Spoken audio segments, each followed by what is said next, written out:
that's on 3. That's the highest setting. No matter what setting you put it on later, it will always go back to 3 when you turn it on. So that's sort of a little design annoyance to me.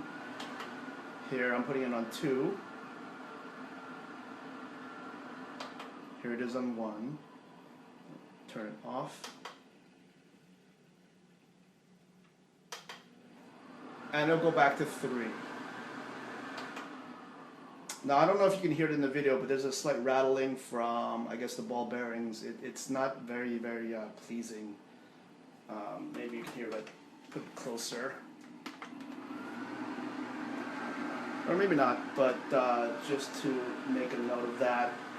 If you're trying to work or trying to relax, this is definitely something that will maybe not be quite so pleasant on your ears.